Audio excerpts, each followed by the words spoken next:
Hello at 1000ps.com. Today we tested the brand new Ducati Streetfighter V4 2023.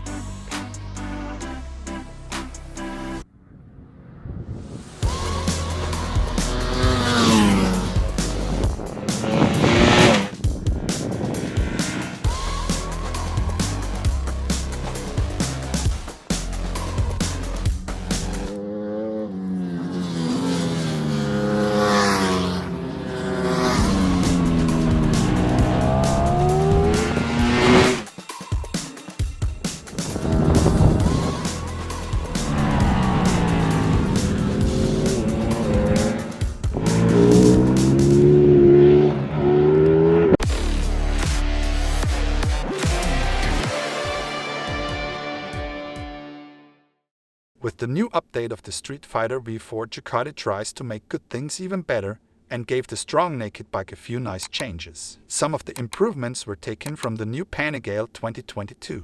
Basically, the Streetfighter is based on the Panigale and thus benefits directly from the development stages of the superbike. Ducati has managed to optimize the internal flow of information in such a way that the transfer of know-how from the racing and development teams is passed on very quickly to series development.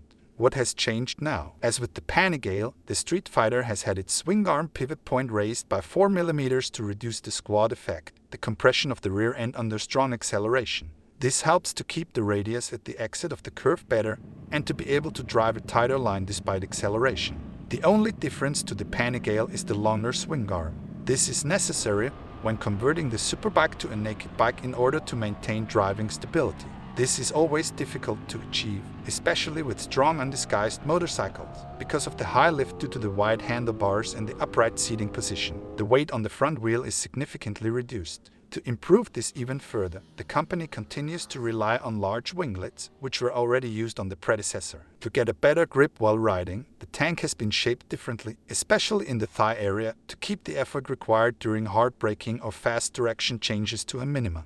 This supports the rider especially during longer turns on the racetrack. The tank volume lost in the process was generated again by extending the tank under the seat and even increased in total to 1 liter. Concerning the electronics, here too the experience gained from the Panigale was drawn upon and the very good driving aids of the current superbike were adopted. There are now 4 power modes available, whereby in the first 3 the full power can be combined with different response characteristics. It is perhaps worth mentioning that even in full mode the first gear experiences a small power reduction to get the 208 horsepower better controlled, so as not to leave the complete work to the driving aids. Only in the low setting does the peak power also decrease to about 160 horsepower. The driving aids themselves are divided into WC, TC, SC and EB as usual. With these, the electronics gently regulate any excess power and keep the bike stable on the track at all times. With the generous setting options, everyone can actually find their suitable setting.